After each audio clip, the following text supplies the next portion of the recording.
welcome to Be an Artist. I'm here today with Leyla Ustunkaya, also known as Ley Loosh. Hi, Ley. Hello, Petra. Hi. Thanks for joining me today. You're a painter and a multimedia artist. Can you tell us a little bit about the path you had so far, your journey so far in art? Yes, I can. So far, so good. I just want to say that I've been an artist for about 7 years, living and practicing actively in London with multiple different kinds of media. So mostly mixed media paintings, but now already shifting on to video art and performance art, and also some education and art therapy. So I'm really like moving, I feel like I'm moving on, but my background, I'm coming from, and I think I've been an artist as much as long as I've been a child. I wanted to be an artist for all this time. And I went to uni for art. I have a bachelor in art design and media as well. So it's been a journey that it's been oriented in art since I've ever discovered myself. So it's a bit hard to describe where it started. But yeah, but just tapping onto the different disciplines of art, basically, the path. It seems a bit like that. That's really cool because you're one of the few people so far that have said you realized you were an artist since you were a child. Did you always declare yourself as an artist openly, or did you kind of secretly think you want to do art and wait until much later? No, I'm 31 now, and I've just actually, it took me a long time to become comfortable with the term I am an artist. I didn't, I started to call myself when I was 29, 28, finally comfortably saying I'm an artist. I didn't, but I knew that I had the intuition and the whole motivation about art the whole time. So I knew I was directed into the art, but I didn't want to call myself an artist until very recently, actually. Did you practice art in Turkey, or did you start practicing when you came in London into London? So I'm born Turkish. That's right. I was in Turkey till I was 11. And yes, I was till I was 11. I was always interested in art classes, and I had a close contact with my art teacher, who was a poet, and I also bought her poetry book and stuff. So I was really into the art class thing. When I moved to France when I was 11, I went to an international school there, and again I was into art and the languages more than on any other thing. So I did, higher level in art diploma and stuff at that level as well. And then I moved on to London when I was 17, and I went to university. I went to uni for arts. So yeah, What basically. exactly did you study? Sorry? What was your degree in? I studied bachelor's in art design and media with a minor in art history. Yeah. And and also I explored other medias in other outside workshops from uni and stuff. And since then, because I've graduated in 2011, so until this day, I've been also taking extra workshops. I've learned how to weld, how to do ceramics, how to fire, how to, do more design stuff on the computer, which has been hard for me. But yeah. When it comes to being an artist, like part of it is creating the art, which most artists love, and it comes more natural to them. But the other part is also getting it seen, getting it into galleries, creating your own shows. What's your experience with pushing your work out to be seen?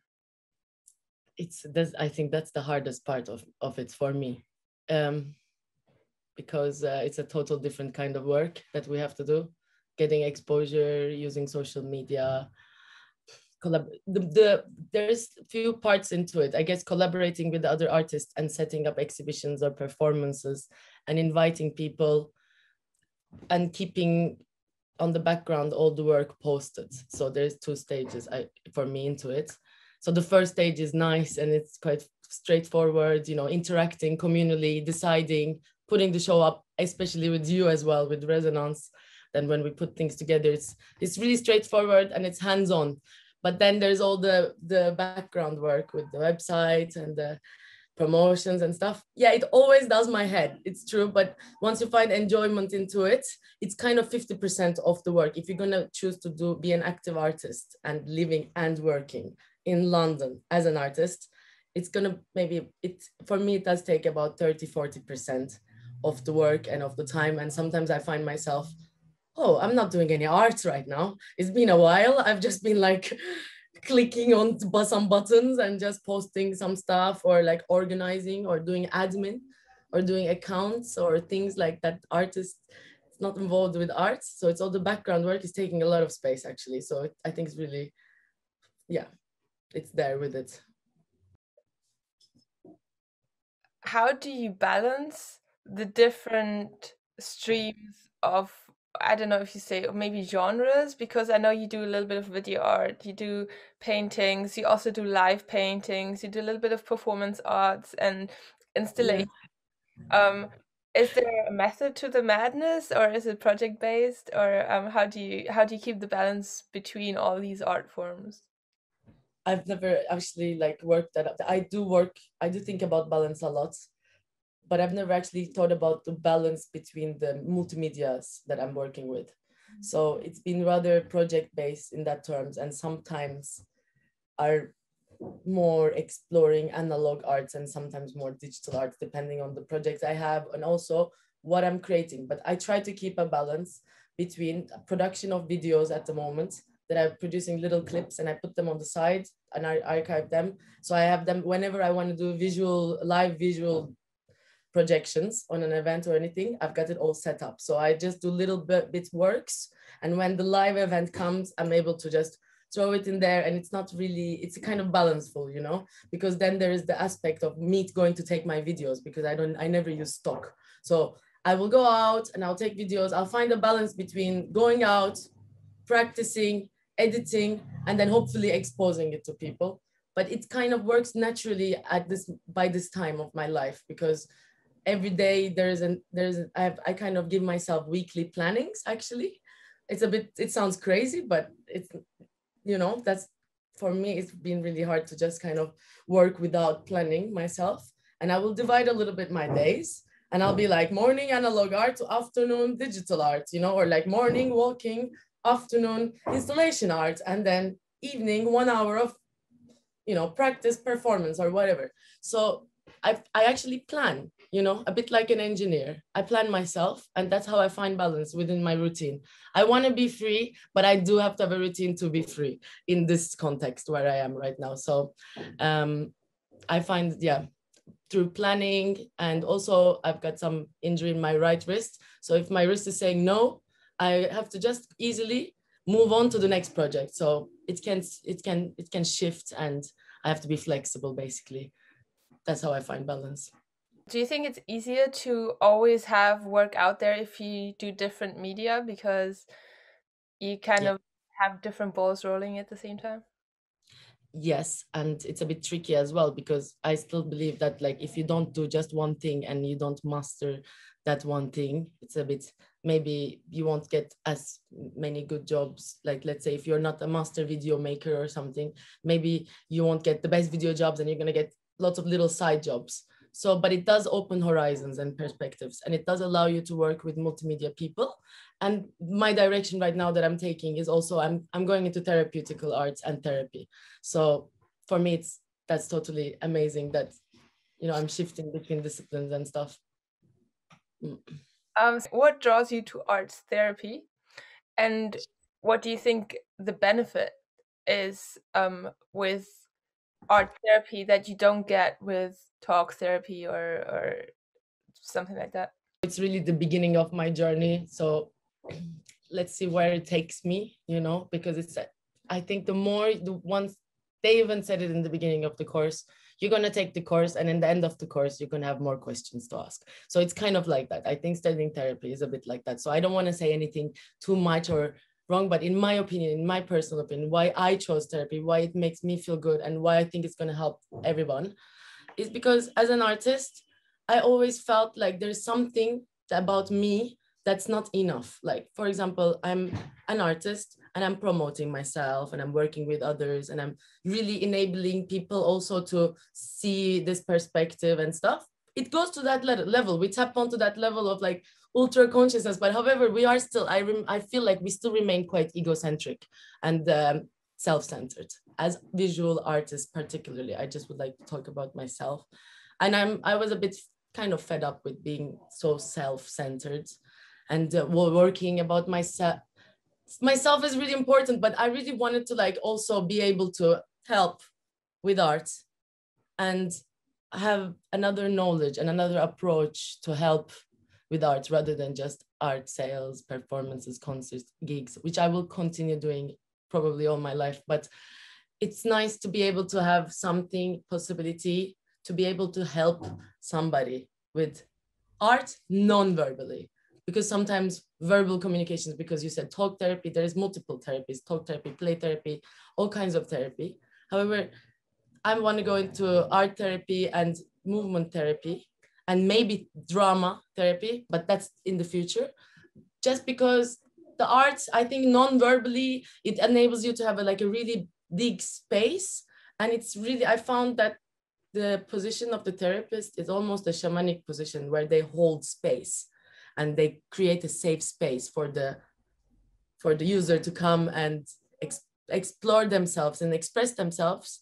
And what we do is with no judgment and no analyzing and no nothing, which really is really amazing for me at this moment, because it's been in art school, it's been a lot of theory, and it's been also many years of working differently with art. And now I'm working still with, it's a new place to work with art. However, it's not about the art. It's about the space that's created within via the art, which is amazing. And it's amazing because it's not all over the world yet, obviously.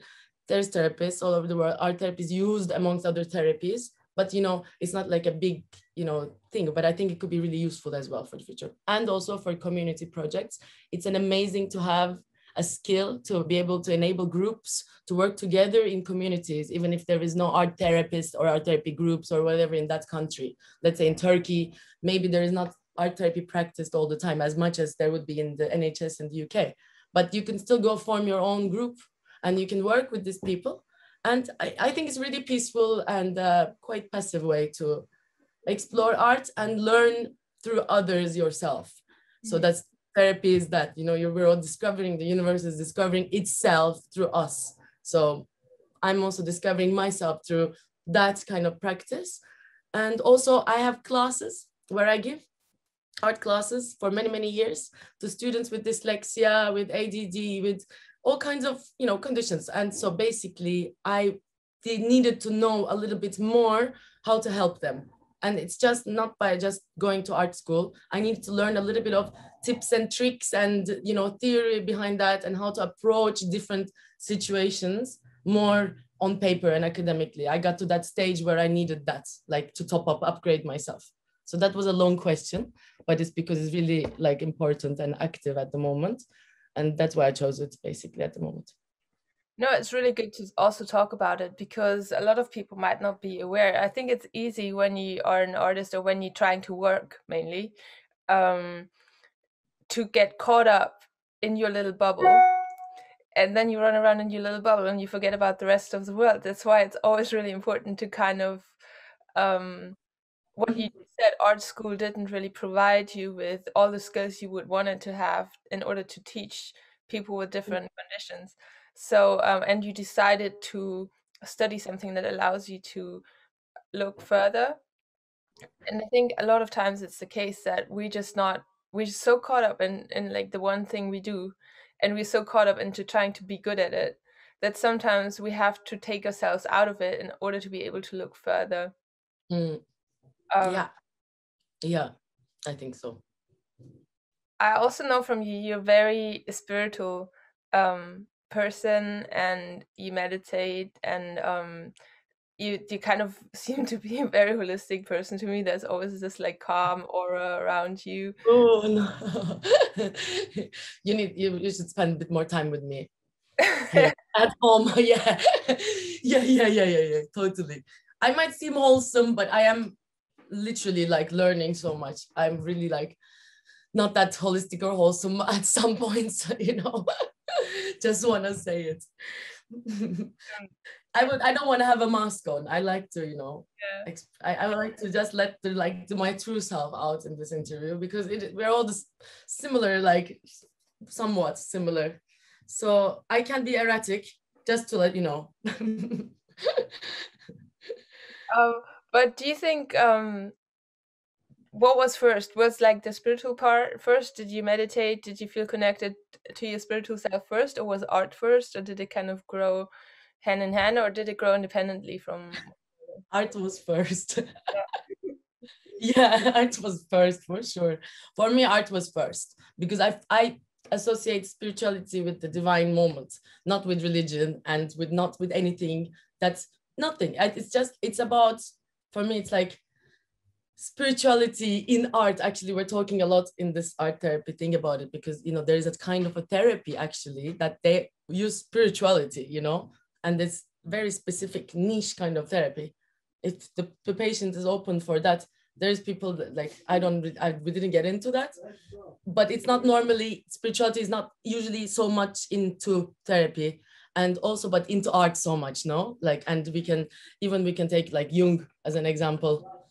I find so much spiritual elements into that. And I feel a little bit like that. So basically, it's with the symbols, and it's within the use of symbols, the use of patterns, repeating itself, and repetition, I guess, and looking at a small, like a, you know, working on the small, I don't know how to describe this, but working on something like this or like this, doesn't matter, but a painting, let's say, and then rather than looking at the whole world, like, well, you like looking at a small place and then diving into the whole world kind of situation. So I find like it's a bit hard to explain, but I find this divine quick connection via the arts, and that's why I see this connection with how therapy works to people as well, because it's, even though you're not spiritual, I find that moment divine. It's a divine language, and it's, you know, via different use of tools and stuff, and it taps into another place, basically to your deepest soul, maybe some deepest darkness, sometimes deep self, sometimes things that you don't even know would come out. And maybe, I'm not saying that's going to work for everybody and it's going to come out, maybe like you'll have to do like 17 sessions before it's even, but it's a slow process. But I think that's the spirituality that goes into there, whether it's in therapy or whether it's in art. Yeah, so I was always connected with the art, so that's, I found the spirituality and this connection to the mother earth and the nature via the art. And then I started to notice all the little details about this, so I got really like in connection with the whole entity. Not that I'm all the time in balance, but this connection is the one that makes me feel spiritual. So it's a bit hard to pinpoint with words, but it's that sensation of the divine translation of the inner world to the outer world and back to the inner world, basically. What inspires you? Nature, people, people meaning other artists or all kinds of people, all kinds of nature, like the behavior of nature, particularly. And actually, sometimes it's weird to say, and I never said this before because it's so like, sometimes we like to have a kind of things we say about ourselves. But look, I read this book about this lady, the artist Way, and I really, you know, I really swear by her. I forget the name of the writer right now. I think you know the book, but Yeah. yeah, so she knows, she says in the beginning, when you have a writer's block, actually one of the exercises is to start to read the news and check out the news and stuff every day. Funny enough, like I've been somebody who never checks out the news, and I was quite like with a wall. And you know, I don't believe the news. It's not about the belief system. It's not about, also I would like not to pollute my mind with the news either. But sometimes watching what's happening currently in the world, not that I believe in it, it evokes a sensation in me, and that creates some kind of inspiration as well. And yeah, yeah, so nature, people, and the actual current, the vibe. Yeah. Would you describe your art as art for art's sake, or as activism through art? I've always been liking to identify it with awareness about nature. Mhm. It's you can take it art for art, you can do whatever you want with it, because I do work with aesthetics and sometimes they do look pretty. And so, yeah, you can have it for art for art. However, the thematics are all the time about, in the paintings, especially botanics, medicinal plants, spiritual animals giving you messages and stuff. So let's go with the awareness. Yeah, awareness about the nature has been my journey. Maybe I don't reflect it enough, honestly. Not enough. It's never enough. But that's also, I think that's also very specific because sometimes something has a meaning for you, but then the viewer of the painting or video or whatever, they have their own life stories. So they look at what you do with different eyes. So their meaning that they interpret into one painting might be different from your meaning that you interpret into your own painting because your life was your life. Somebody Yeah. else might have a completely different life, and what they see strikes like a different association with them. Mm-hmm. Um, Totally happens. That's totally open. That's the beauty of it, I think. No, mhm. for sure. I'm not trying to impose my ideas. That's why I don't. Yeah, but I do want to. I do want to take care of the nature. But I'm not trying to. It doesn't have to be that way. I wouldn't like to impose it on the viewers, whatever it is. Do you also, when you say like nature is really important for you, do you use materials? Like, do you kind of focus on which materials you use, where they are produced, how they're produced, or um, is it more like a message, or is there even an opportunity to use like recycled canvases? I don't know. I'm not an artist, but Since I've been at uni and I studied art, recycling things from the street has been a thematic. Like, it's been the thing that I do. If I find something nice on the street, I'll bring it home and I'll paint on it rather than buy a canvas. And I will use natural dyes and stuff, turmeric or whatever, berries to create paint. Of course, I'll do all this stuff, but I'm not gonna lie. I also use acrylic paint, and I also use spray paints when I want to and I need to express myself that way. What I try to do is I don't try to waste it a lot. And when I teach the students, I also make sure they learn to not waste stuff, because we can use so little paint and we can use so little to create something so big. And we just don't understand this concept. So something I've been learning in my workshops is trying to minimize the waste, which has been a really hard journey overall. Yeah. So because you want to elaborate and you want to use things, but there is a reality, a fact about it. But I wouldn't like to restrict, so I would like maybe put enough materials myself, already plan it beforehand so it doesn't get wasted. So rather than put everything out there, because people, if they're not all the time involved with art and using materials, and also the cost of being an artist today in London is, if you're using a lot of good quality material, it's really like expensive and not sustainable. So you have to find the way. So I'm trying to like kind of go with that teaching as well. So trying to sustain it. However, I'm not gonna lie, I'm not gonna say that I just work with natural materials. I mean, at Resonance, we've been working with plexis, and that we would love to make into light boxes. So plexi is not very natural material. However, we don't have a million of them. We just have a few, and we're keeping them, and we're going to make nice sculptures with them, and we're going to make nice light pieces with them, and it's going to be amazing to have them there, in the space. And they're going to be used maybe for many, many, many, many years. So I don't see why not use it. But of course, I want to now make something. This new idea I have is about like something about water. I'm really involved with the water and the ocean, just oceans and water, and just the pollution in the water, and just whale hunting, all this kind of things that are triggered in the water. I want to make something. So it's forming right now. And probably I would do something really, really, really eco-friendly, everything really thought well about it, because that's the whole idea. So it's about specific times. But I just want to add in there, I don't want to make it so long, but I actually I make products for some companies basically, or some friends that sell some stuff on the market and stuff, and I just make ecological organic products, like hand disinfectants, room sprays, incense, candles. I make like organites and stuff. I make all kinds of things that are sustainable and nice, that are not necessarily art, but some kind of products that people get me to do so they can, sell them basically. So You make them yourself. yeah, I make lots of different things. like toilet bombs, like cleansers, like candles. Yeah, lots like ointments, like balms or whatever. Yeah, like just things that I just, because I love aromatherapy, I love crystals, I love all this fluffy stuff that you can make things with them, if you know their properties. Yeah, so just on the side, that's also something else that I do. Mhm. Like I make things for people. And do people order from you and then you make it, or do you have a store where you sell it?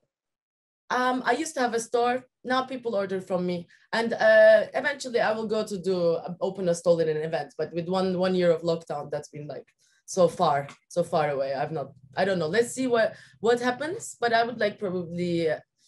You know what? I'm just like so not into just selling little things at the moment. I just want to like study and make art and just. I just don't want to be involved in sales. I'm a bit tired of the past years of trying to sell stuff and goods. This 1 year has been really learning experience because motivations and things have changed directions. So yeah. You mentioned resonance performances a few times, but I don't think the viewers know resonance performances. Let's Um, do that. so can you just quickly, in a nutshell, what is resonance performances? Sure. Resonance performances is an amazing set of performances done by amazing people and artists. Um, I will tell. So there is Petra, yourself. There is Aurelie. There is me, Gwen, Marvin. There's so much people involved and into the project, and it's a set of performances with different disciplines performed at the same time, triggering each other on a stage, usually activated with music, triggering art, triggering movement. So it's a full-on performance where you see different performers working in collaboration with each other and actually like portraying some kind of a deep dive into the psyche or something, And I just want to say improvised. It's improvised arts. Somehow there is like a little bit of planning for the sets, just to not just all of us just go there and like start to explode art, but just so we know more or less what we're doing. But within the frame there is improvisation, so it allows you to be as natural as possible. And it started in, I think, 2017, was it, or 16? I don't remember, but sometime then. And it was my first encounter with improvised art. I already had done live performances, but I've never done in collaboration with other people and improvisational like that. So it was my first encounter, and it's like literally changed my life. Mm-hmm. Yeah, so that's Resonance, and I invite everybody to have a look at it online, or come to an online performance, because we do online performances, or to a real performance, or just check it out. It's just fun. It's good. It's different. No, Resonance is a different project. You should say something about it too, because you're like, No, yeah, but super in touch with Resonance. You're like, you've been dancing Resonance for like a really long time, Petra. yeah, I've been dancing there since 2019. Yeah. Yeah, but I'm still gonna have Orly for an interview as well. So Oh, yeah, I she will don't say a wanna, lot of things. yeah, Let's so keep. I want to just keep it. It's like Yeah. Okay, nice. Yes. in the, So yes, so that's what I said about Resonance. But I passed the ball on to Aurelie. Definitely listen to her interview, because it's nice to know about Resonance. It's an amazing get together. I think the energy, what makes resonance so special is the energy from so many different art forms in one, especially because it's a vortex. It's quite a small, intimate space. Mm. Just I feel like the everybody's just 3 inches off the ground at all times because the energy in the room. It is like that. Vortex is that. Hence the name. It's called the Vortex as well, which I find it really symbolic. It's an amazing house that's been hosting us for our madnesses, whatever we want to do. Put bubbles or like fluorescent bubbles and stuff. I mean, they've allowed pretty much anything for us there. But it's such an amazing space. And I think it's that melting pot, isn't it, there? I find it like a melting pot, the hub or something, the place. Yeah. Yeah. You told me you love education. During your time, you also took many courses. You did a degree. What is it that you love so much about education?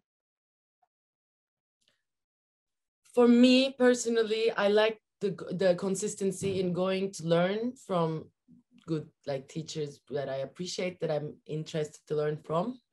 And when they are like kind of all encapsulated under one roof, and you've got this possibility of going to explore repetitively without losing track, and consistently, and learning, and having the time also, because something I didn't realize when I was at uni was the time we have when we're studying about the subject. Like if I was to go do masters in fine arts now, I would also have a studio space and all umpteen hours of practice time to practice on my art. So I find this academic approach good for me to concentrate. But this could be also some artist residency. So for me, education, it enables me to like work within a shorter frame of time and more intensely and more consistently. And it structures me, so it helps me. But of course, I don't believe that all educations are appropriate and good, and I don't think all the things that are being taught at schools are necessarily, you know. But I feel like, you know, when you get good teachers, I get not good teachers, but teachers that have lots of experience over the time and have done different things and have also experience with students. It's an amazing, it's kind of like a, I don't know how to say that word, but it's a bit like, wow, it's like, it's like gratefulness, and it feels, you're lucky, like, you know, if you get that insight to the art. It's an insight, and you get it, you know, you don't need to go to the education path to get it at all. I'm not trying to say that, but for some people it works out better like that. Last question. You are Turkish and you spent the first 11 years of your life in Turkey. Do you ever see yourself taking your art to Turkey?